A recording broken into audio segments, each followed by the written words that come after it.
Hello guys, welcome to active science classes. तो बच्चों, आज का हमारा टॉपिक है सॉल्ट। ये एसिड बेसिस एंड सॉल्ट्स का पार्ट 6 है। तो चलिए आज का वीडियो शुरू करते हैं।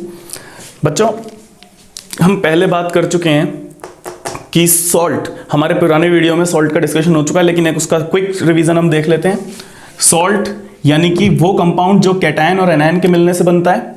और आप जानते होंगे कैटायन मतलब कौन सा स्पीशीज होता है जिसपे पॉजिटिव चार्ज हो, ठीक है। और एनायन कौन सा स्पीशीज होता है, ऐसा आयन जिसके ऊपर नेगेटिव चार्ज हो। तो सॉल्ट के कैटायन पोर्शन को बेसिक रेडिकल भी बोलते हैं। इसको अंडरलाइन कर लीजिए, ये टर्म्स आपको याद होनी चाहिए। क्या बोलते हैं इसको? बेसिक रेडिकल भी बोलते हैं। क्यों बोलते हैं? क्योंकि ये बेस से आता है, या फिर इससे हम बेस बना सकते हैं, ठीक है। उसी तरीके से एनायन यानी कि जो नेगेटिव पोर्शन होता है उसको एसिडिक रेडिकल कहा जाता है। क्यों कहा जाता है? क्योंकि हम इससे एसिड बना सकते हैं, ठीक है।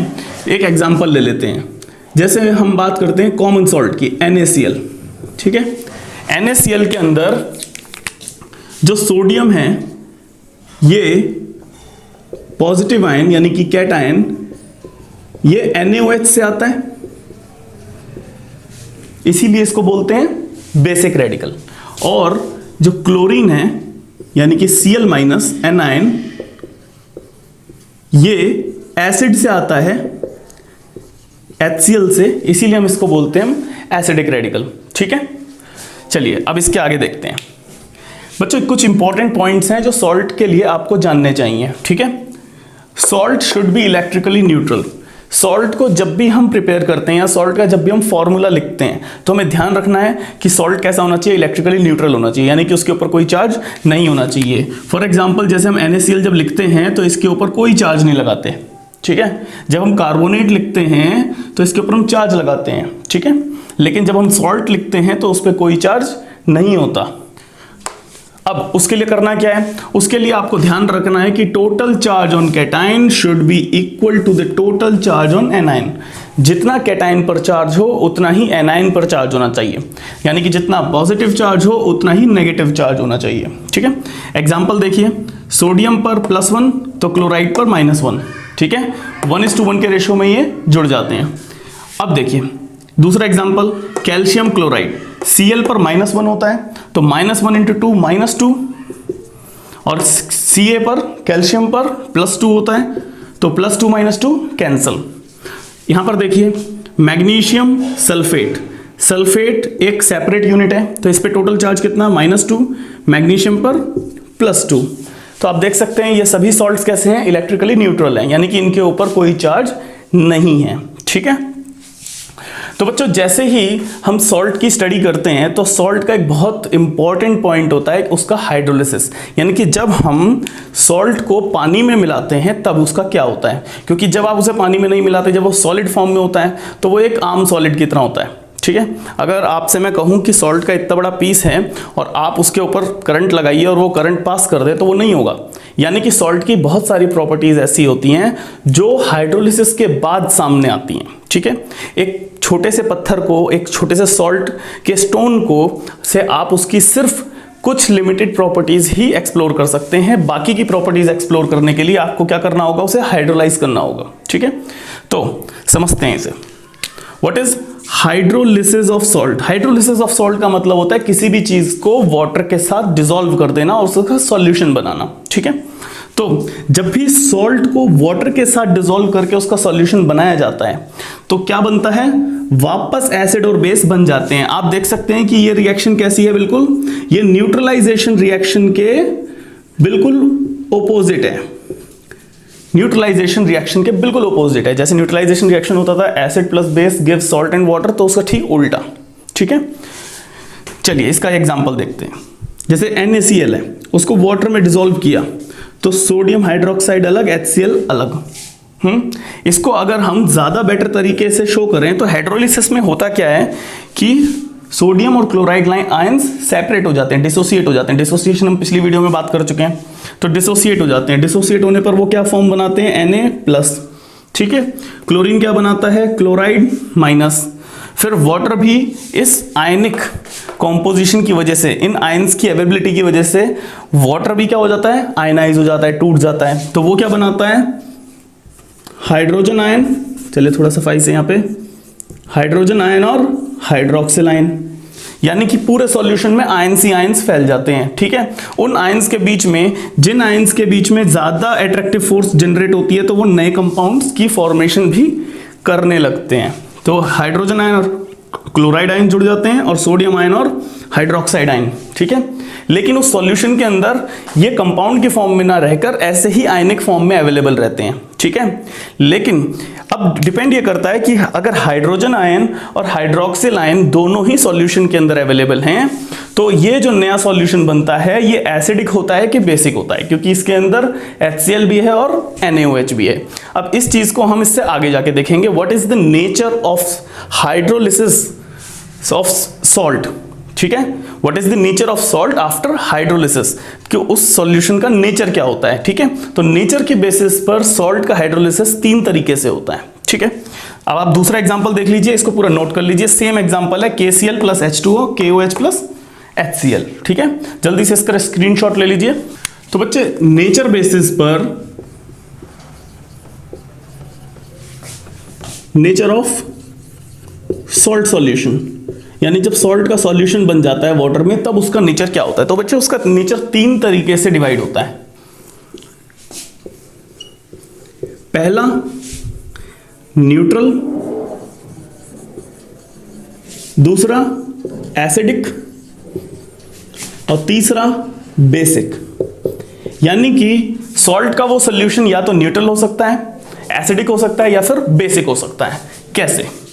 जैसे कि आप जानते हैं सॉल्ट कैटायन, यहां लिख देते हैं, कैटायन और एनायन से मिलकर बनता है, या फिर हम कह सकते हैं बेसिक रेडिकल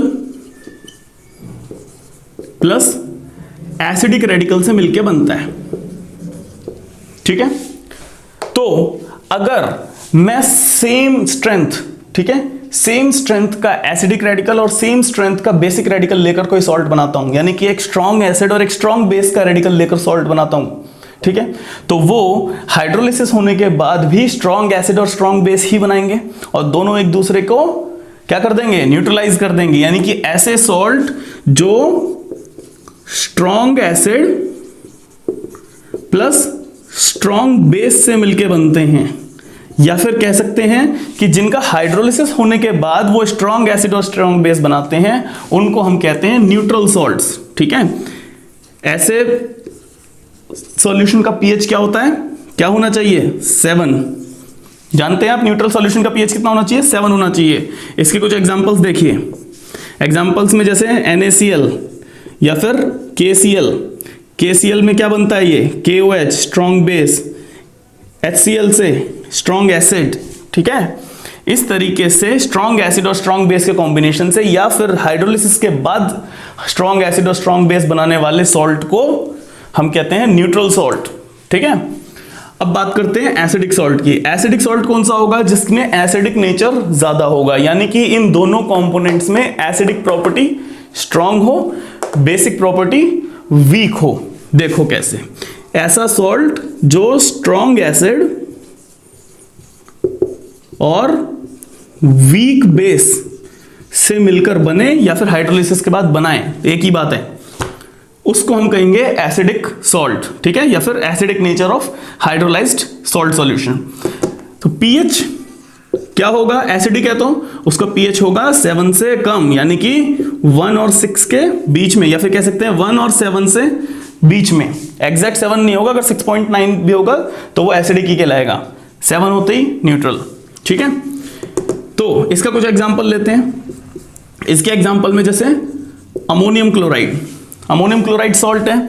अमोनियम कहां से आता है, अमोनियम हाइड्रोक्साइड से, जो कि एक वीक बेस है, Cl HCl से।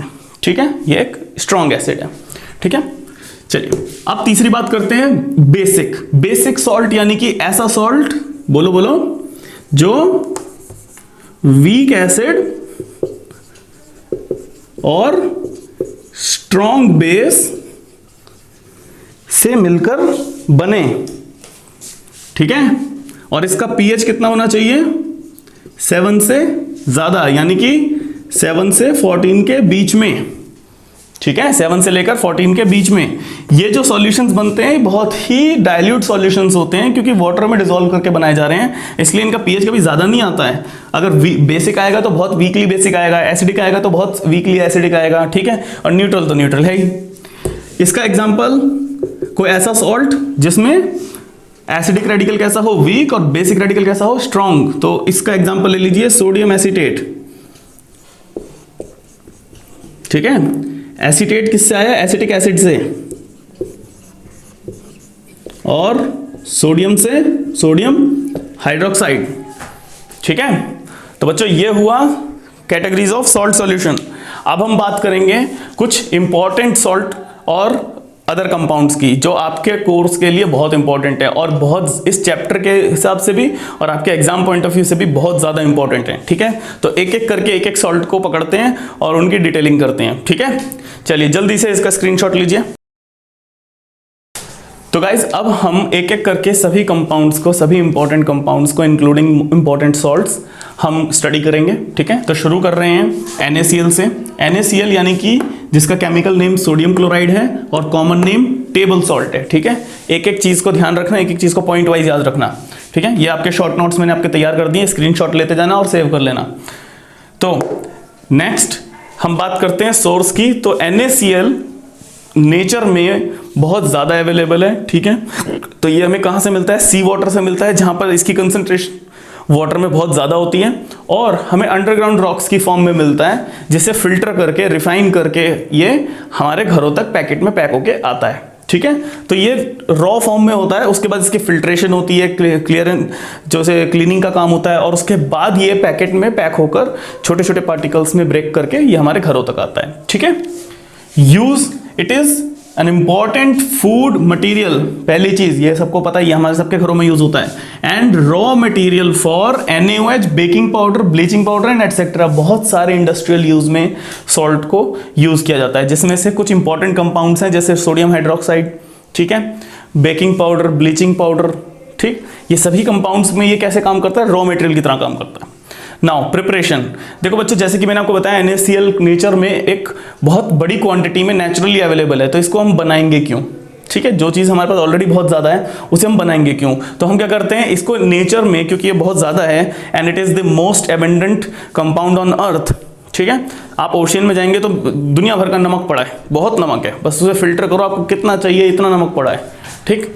तो इतने क्वांटिटी के होने के बाद फिर इसकी प्रिपरेशन की हमें ज़रूरत नहीं पड़ती, तो इसलिए इसका कोई भी सिंथेटिकल या इंडस्ट्रियल मैन्युफैक्चरिंग यूनिट नहीं होता, ठीक है। ये नेचुरली अवेलेबल होता है, ठीक है। तो बच्चों अब हम बात करते हैं सोडियम हाइड्रोक्साइड की। NaOH बहुत जनरल नेम है, आप जानते होंगे, ठीक है। इसको केमिकल नेम क्या बोलते हैं, इसको सोडियम हाइड्रोक्साइड, और जनरली इसको क्या बोला जाता है, कॉस्टिक सोडा। ये याद रखने की चीजें हैं आपके लिए कि इसको जनरली क्या बोला जाता है, कॉस्टिक सोडा। तो इसके सोर्स, यूज और प्रिपरेशन की हम बात करते हैं। अब सोर्स, ये आर्टिफिशियली प्रिपेयर किया जाता है, ये नेचुरली में नहीं मिलता है नेचर में, तो इसको क्या किया जाता है, इसको आर्टिफिशियली बनाया जाता है। कैसे बनाया जाता है, it is artificially prepared by electrolysis of brine solution. Brine solution का मतलब क्या होता है, देखिए ब्राइन सॉल्यूशन ये टर्म हो सकता है एग्जाम में यूज हो जाए। तो ब्राइन सॉल्यूशन का मतलब क्या होता है, कंसंट्रेटेड NaCl सॉल्यूशन, यानी कि नमक का जो कंसंट्रेटेड सॉल्यूशन होता है उसी को बोलते हैं ब्राइन सॉल्यूशन, ठीक है। लेकिन उसके अंदर क्या होता है कि सॉल्ट क्रिस्टल फॉर्म में अवेलेबल नहीं होना चाहिए, ठीक है। कंसंट्रेशन सिर्फ इतनी होनी चाहिए कि वो सॉल्यूशन फॉर्म में ही रहे, ठीक है, उसके नीचे की सतह पर सॉल्ट ना बन जाए। यूज, बहुत ज़्यादा यूज होता है, आप जानते हैं NaOH का, हमारे लैब्स में यूज़ होता है, इंडस्ट्रीज़ में यूज़ होता है, ठीक है, स्कूल कॉलेजेस में एक्सपेरिमेंट कराने में काम आता है, सिखाने में। उसके अलावा केमिकल मैन्युफैक्चरर्स जो इंडस्ट्रियल प्रोडक्ट हैं जैसे कि bleaching powder, soap, paper, plastic wraps, इन सभी को बनाने में काम आता है, ठीक है। इसके अलावा जो इम्पॉर्टेंट है जैसे ऑयल रिफाइनिंग में काम आता है, वाटर ट्रीटमेंट में काम आता है, और मेटल प्रोसेसिंग में, यानी कि मेटलर्जी में जो उनका ऑक्सीडेशन रिडक्शन का जो प्रोसेस होता है उसमें मेटल प्रोसेसिंग में भी ये काम आता है, ठीक है। सबसे इंपॉर्टेंट, इसको मैं टिक कर रहा हूं, सबसे इंपॉर्टेंट है इसकी प्रिपरेशन जो पूछी जाती है, ठीक है। इसको बोलते हैं इलेक्ट्रोलिसिस ऑफ NaCl सॉल्यूशन, यानी कि ब्राइन सॉल्यूशन जो हमने पहले बात करी थी, इसके बारे में पूछते हैं। ठीक, और इसको एक जनरल नेम भी है, इसको कहा जाता है क्लोरो एल्कली प्रोसेस। इसे क्लोरो एल्कली प्रोसेस भी कहा जाता है। ठीक है, क्यों कहा जाता है? क्योंकि इसके जो बाय प्रोडक्ट होते हैं उसमें क्लोरीन गैस बनती है और एक स्ट्रॉन्ग एल्कली बनता है। तो चलिए देखते हैं कि जब NaCl का सॉल्यूशन में इलेक्ट्रोलिसिस करते हैं तो क्या होता है। आप जानते हैं कि NaCl को जब वाटर में डिसॉल्व करते हैं तो क्या बनना चाहिए? सोडियम हाइड्रोक्साइड और HCl बनना चाहिए, लेकिन वो नेचुरल कंडीशन में होता है, नॉर्मल कंडीशन में होता है। ठीक है, लेकिन अगर हम उसमें करंट पास करते हैं, इलेक्ट्रोलिसिस करते हैं उसका, तो क्या बनेगा? NaOH, हाइड्रोजन गैस और क्लोराइड गैस, यानी कि HCl जो बनता है एक साथ होकर वो अलग अलग हो जाता है, हाइड्रोजन अलग और क्लोरीन अलग, और NaOH तो है ही। ठीक है, अब इस इलेक्ट्रोलिसिस प्रोसेस के बारे में मैं आपको बताता हूं, क्योंकि एग्जाम में इसकी डिटेल आ सकती है, तो आपको पता होना चाहिए कि इलेक्ट्रोलिसिस का किस तरीके से होता है। मान लीजिए एक कंटेनर के अंदर NaCl का सॉल्यूशन रखा हुआ है। ठीक है, उसके अंदर 2 इलेक्ट्रोड रखी, एक को नेगेटिव से कनेक्ट कर दिया, एक को पॉजिटिव से कनेक्ट कर दिया, एक कैथोड है, एक एनोड है। ठीक है, तो जैसे ही इसका स्विच ऑन होगा, ठीक है, तो इलेक्ट्रॉन्स का फ्लो स्टार्ट होगा। इलेक्ट्रॉन्स का फ्लो स्टार्ट होने पर जो कंपाउंड्स होंगे वो ऑक्सीडेशन और रिडक्शन में डिवाइड हो जाएंगे। तो क्या होगा? एनोड पर क्या होगा? एनोड पर क्या होता है? ऑक्सीडेशन होता है। तो क्लोराइड आयंस, क्योंकि NaCl है, जब टूटता है तो क्या बनता है? सोडियम आयन और क्लोराइड आयन बनते हैं। तो जो क्लोराइड आयन होंगे उनका क्या हो जाएगा? रिडक्शन हो जाएगा, और क्लोरीन गैस किस पर रिलीज होगी? एनोड पर। ठीक है, तो वो क्या जनरेट करेंगे? इलेक्ट्रॉन जनरेट करेंगे। ये इलेक्ट्रॉन कहाँ यूज होंगे? यहां पर यूज होंगे। ठीक है, अब कैथोड पर वाटर मॉलिक्यूल्स हैं। वाटर मॉलिक्यूल्स नॉर्मल स्टेट में कैसे होते हैं? न्यूट्रल होते हैं, बट इलेक्ट्रॉन्स कंज्यूम करने के बाद ये हाइड्रोजन गैस रिलीज करेंगे और क्या बन जाएंगे? क्या बनेंगे? Hydroxyl ions. Hydrogen gas release हो गई, क्या बचा? हाइड्रोक्सिल आयन बचा। अब देखिए, यहां पर क्लोरीन तैयार, यहां पे हाइड्रोजन तैयार, तो ये भी कंज्यूम हो गया, क्या बचा? हाइड्रोक्साइड बचा और सोडियम बचा। तो ये दोनों मिलकर क्या बना लेते हैं? Sodium hydroxide. सोडियम हाइड्रोक्साइड आपको पता होना चाहिए व्हाइट कलर का होता है। जो इसके पैलेट्स तैयार होते हैं, मैं यहां बना देता हूं, पैलेट्स जो इसके तैयार होते हैं वो व्हाइट कलर के होते हैं, थोड़ा सोपी टच में होते हैं। जब उसको आप टच करते हैं तो ऐसा लगता है जैसे फिसल जाएगा, स्लिपरी टच होता है। ठीक है, तो ये प्रोसेस पूछा जाता है, बहुत इंपॉर्टेंट कंपाउंड है एग्जाम पॉइंट ऑफ व्यू से, तो इसको जरूर याद करना है, स्पेशली इसकी इलेक्ट्रोलिसिस प्रोसेस, इसकी प्रिपरेशन। ठीक है, तो अब बात करते हैं नेक्स्ट सॉल्ट के बारे में। तो बच्चों, नेक्स्ट कंपाउंड है कैल्शियम हाइपोक्लोराइड। इसका फॉर्मूला होता है CaOCl2। ठीक है, ये कंपाउंड अभी 10th क्लास में तो आपके लिए इंपॉर्टेंट है ही, जब आप 11th 12th में भी जाते हैं तो इसका स्ट्रक्चर और इसकी ऑक्सीडेशन स्टेट और इसकी स्ट्रक्चर फॉर्मूला, इन सब चीज़ों को लेकर बहुत सारे क्वेश्चंस आते हैं। ठीक है, तो अभी इसका एक छोटा सा क्विक रिव्यू देख लेते हैं। तो calcium hypochlorite, this is the chemical name, and bleaching powder is the general name. तो ब्लीचिंग पाउडर का ये बहुत ही बड़ा कंपोनेंट होता है, बहुत बड़ा इंग्रेडिएंट होता है, इसीलिए इसको जनरली भी ब्लीचिंग पाउडर ही कहा जाता है। ठीक है, नाउ इसका source, it is industrially manufactured. ये इंडस्ट्रियली बनाया जाता है, ये नेचुरली अवेलेबल नहीं होता। ठीक है, दूसरी चीज, इसके यूजेस बहुत सारे हैं। ब्लीचिंग पाउडर बहुत यूजफुल इंडस्ट्रियल कंपाउंड है। It is an ingredient of bleaching powder, आपको बता ही दिया। क्लोरीन पाउडर, यानी कि क्लोरीनेटेड लाइम बनाने के लिए या फिर क्लोरीन का एक सोर्स बनाने के लिए भी हम ब्लीचिंग पाउडर को यूज करते हैं, because this compound is unstable. इसको थोड़ा सा हीट करो तो इसमें से क्लोरीन गैस अलग हो जाती है। ठीक है, इसलिए क्लोरीन की एक सॉलिड फॉर्म के रिसोर्स के फॉर्म में भी ये काम करता है। It is used in water treatment. Water treatment में काम आता है। डीकलरेशन, यानी कि ऑक्सीडेशन, जब किसी चीज को, किसी नेचुरल सब्सटेंस का कलर डीकलराइज करना हो या फिर उसको ऑक्सीडाइज करना हो तो भी ये सब्सटेंस बहुत काम आता है। ठीक है, अब इसका प्रिपरेशन कैसे होता है? इसका प्रिपरेशन इंपॉर्टेंट है, जितने भी कंपाउंड्स मैं आपको बता रहा हूं उन सभी के प्रिपरेशन इंपॉर्टेंट है। So it is prepared by passing chlorine gas through slack lime, यानी कि लाइम, स्लेक लाइम सॉल्यूशन के जब हाइड्रोजन गैस को पास करते हैं तब ये बनता है। देखिए कैसे, slack lime calcium hydroxide plus chlorine gas gives calcium hypochlorite और हाइड्रोजन गैस बाहर। ठीक है, अब ध्यान रखना कि ये जो कैल्शियम हाइपोक्लोराइट होता है ये येलोइश वाइट पाउडर होता है। ठीक है, और इसकी आइडेंटिफिकेशन कैसे कर सकते हैं? It can be identified by it's smell of chlorine. This is again important. बहुत बार इस तरीके का क्वेश्चन आता है कि आपको एक कंपाउंड X दिया है जो हल्का सा येलोइश वाइट कलर का है, उसमें से एक अजीब सी क्लोरीनेटेड स्मेल आ रही है, इसका रिएक्शन फिर आपसे पूछेंगे, फिर आपको मतलब घुमा घुमा के क्वेश्चंस पूछते हैं और पूछते हैं बताओ कंपाउंड X क्या है। तो आपके दो आइडेंटिफिकेशन है, एक ये येलोइश वाइट होता है और दूसरा इसमें क्लोरीन की स्मेल आती है। क्यों आती है? क्योंकि ये कंपाउंड मैंने आपको पहले ही बताया कैसा होता है, बहुत ही अनस्टेबल होता है, तो थोड़ी सी भी हीट एब्जॉर्ब करके इसमें से क्लोरीन रिलीज हो जाती है। ठीक है, तो चलिए नेक्स्ट सॉल्ट की तरफ देखते हैं।